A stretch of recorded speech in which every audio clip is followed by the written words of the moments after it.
শ্রাবণী মেলা উপলক্ষে রাজ্যের নতুন উদ্যোগ চালু হলো বিশেষ তথ্যভিত্তিক ওয়েবসাইট। আজ গুরু পূর্ণিমা, এই পবিত্র দিনেই সূচনা হলো শ্রাবণী মেলার। আর প্রথম দিনেই তারকেশ্বর মন্দির চত্বরে জড়ো হয়েছেন হাজার হাজার ভক্ত। এবছর মেলার দায়িত্ব রাজ্য সরকারের পক্ষ থেকে 7 জন মন্ত্রীর উপর ন্যস্ত করা হয়েছে। ভক্তদের ভিড় সামাল দেওয়া, পুণ্যার্থীদের নিরাপত্তা নিশ্চিত করতে রাজ্য সরকার নিয়েছে একাধিক পদক্ষেপ। এর পাশাপাশি প্রযুক্তিকে কাজে লাগিয়ে এবছর চালু করা হয়েছে একটি বিশেষ ওয়েবসাইট, যেখানে মিলবে মেলা সংক্রান্ত যাবতীয় তথ্য। ওয়েবসাইটটিতে পাওয়া যাবে স্বাস্থ্য পরিষেবা, জরুরি চিকিৎসা কেন্দ্রের তথ্য, পানীয় জলের অবস্থান, পরিবহন ও যাতায়াতের সুবিধা সহ অন্যান্য আরও অনেক কিছু সুবিধা। এই ওয়েবসাইট মেলার ভক্ত দর্শনার্থীদের জন্য এক গুরুত্বপূর্ণ সহায়ক হয়ে উঠবে বলে আশাবাদী রাজ্য প্রশাসন।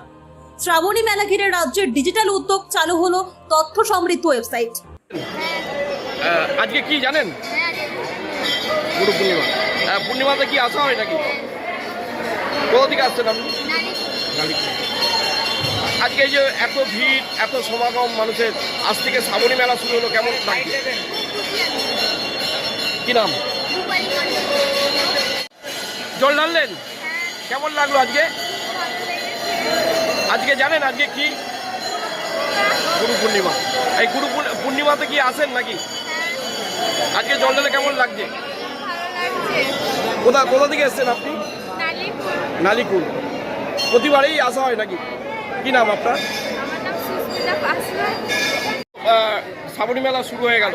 শ্রাবণী মেলা শুরু হলো গুরু পূর্ণিমা থেকে রাখি পূর্ণিমা পর্যন্ত শ্রাবণী মেলা তিথি, কিন্তু যেহেতু শ্রাবণ মাসের মধ্যে থেকে যাচ্ছে বলে রাখি পূর্ণিমার পর শ্রাবণ মাসটা পুরো নিয়ে একবারে ভাদ্র মাসে 1 তারিখ থেকে তবে আবার ভেতরে ঢুকতে হবে।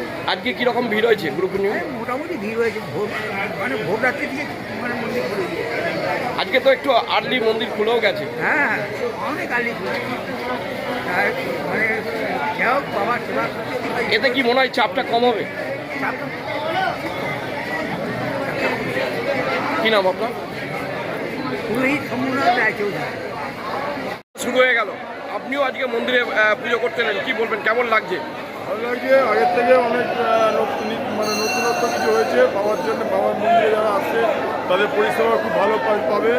এবং এখান থেকে তারকেশ্বর থেকে সারাপুলি পর্যন্ত দু সাইডে টয়লেটের ব্যবস্থা করেছে প্রশাসন, এবং ময়লা টয়লা ফেলার জন্য ডাস্টবিন রেখে দিয়েছে। ইলেকট্রিক ব্যবস্থা ভালো করেছে, সেট তৈরি হয়েছে রেলের দু সাইডে, রেল থেকে বড় বড় সেট করে যাত্রীদের থাকার জন্যে।